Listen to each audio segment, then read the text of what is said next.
হার্টে সফল অস্ত্রোপচারের পর ভালো আছেন জামায়াতে ইসলামীর আমির ডক্টর শফিকুর রহমান।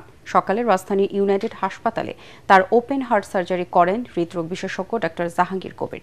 পরে তিনি জানান, আমিরে জামায়াতের দুটি ধমনীতে 4টি বাইপাস করেছেন তারা। ডক্টর শফিকুর রহমান সপ্তাহখানেক হাসপাতালে থাকার পর বাসায় ফিরতে পারবেন বলে আশা করছেন চিকিৎসক ও দলের নেতারা।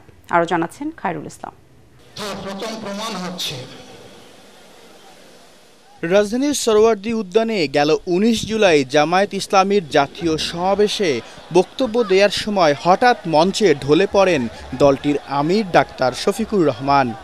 6 সালের 28 অক্টোবর থেকে শুরু করে কিছুটা সুস্থ বোধ করলে পরে ডায়েস ছাড়া বসেই বক্তব্য শেষ করেন দেশের এই বর্ষিয়ান রাজনীতিবিদ। পিলখানার গণহত্যা, 24-এর গণহত্যা। পরে তাকে একটি বেসরকারি হাসপাতালে ভর্তি করা হয়। তখন প্রাথমিক পরীক্ষায় বড় কোনো জটিলতা ধরা না পড়লেও দুদিনের বিশ্রাম শেষে রংপুর, খুলনা, মৌলভীবাজারের দলীয় কর্মসূচি শেষ করে আবারও অসুস্থ হয়ে পড়েন ডাক্তার শফিকুর রহমান।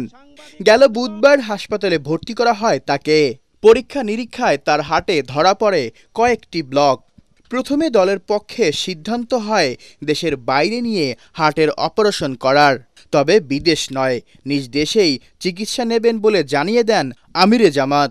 অবশেষে শনিবার রাজধানীর ইউনাইটেড হাসপাতালে তার হার্টের সফল অস্ত্রোপচার করেছেন দেশের সুনামধন্য হৃদরোগ বিশেষজ্ঞ ডাক্তার জাহাঙ্গীর কবির ও তার চিকিৎসক দল। 3টা বাইপাস করার কথা ছিল, আমরা মোট 4টা বাইপাস করছি, যেন ওনার কোনো দিকে কোনো সমস্যা না হয়। ইনশাআল্লাহ ভালো হলে 3 সপ্তাহে উনি বক্তৃতা দিতে পারবেন।